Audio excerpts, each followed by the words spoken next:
ദിനവൃത്താന്തങ്ങളുടെ 1-ാം പുസ്തകം 5-ാം അധ്യായം 20-ാമത്തെ വാക്യം. അവരുടെ നേരെ അവർക്ക് സഹായം ലഭിക്കുകയാൽ ഹെഗ്രിയേരും കൂടെയുള്ളവരും എല്ലാവരും അവരുടെ കയ്യിലകപ്പെട്ടു. അവർ യുദ്ധത്തിൽ ദൈവത്തോട് നിലവിളിച്ചു. അവനിൽ ആശ്രയം വെച്ചതുകൊണ്ട് അവൻ അവരുടെ പ്രാർത്ഥന കേട്ട് അരുളി. നമുക്ക് ഈ അധ്യായത്തിൽ യുദ്ധങ്ങളുടെ ഒരു ചരിത്രം കാണാൻ കഴിയും. അതിൽ എൻ്റെ ഹൃദയത്തെ വളരെ സ്പർശിച്ച ഒരു പദം, അവർ തങ്ങളുടെ ദൈവത്തോട് നിലവിളിച്ചു.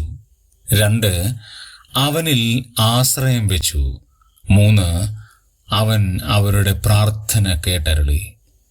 പ്രിയമുള്ളവരെ, നമ്മുടെ പ്രാർത്ഥന ദൈവം കേട്ടരുളാത്തതിൻ്റെ കാരണവും അവിടെ കാണാൻ കഴിയും. ദൈവത്തോട് നാം നിലവിളിക്കുന്നില്ല.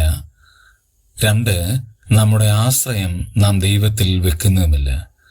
പലപ്പോഴും നമ്മുടെ ബുദ്ധി കൊണ്ട് നാം ചിന്തിച്ച് കാര്യങ്ങൾ ചെയ്യുകയാണ്.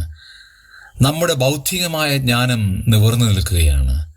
നമ്മുടെ ജീവിതത്തിൽ ദൈവത്തിൻ്റെ മുമ്പാകെ ആശ്രയിക്കുവാൻ, ദൈവമാണ് സകല ആശ്രയത്തിൻ്റെയും ഉറവിടമെന്ന് മനസ്സിലാക്കുവാൻ ഇടയായി എന്ന് വരികിൽ എത്ര ആശ്വാസമാണ്.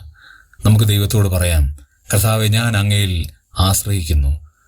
അതുകൊണ്ട് ഞാൻ എൻ്റെ ഹൃദയം അങ്ങയുടെ സന്നിധിയിൽ പകരുകയാണ്. എൻ്റെ പ്രാർത്ഥന കേട്ടരുളണമേ എന്ന് ദൈവത്തോട് നമുക്ക്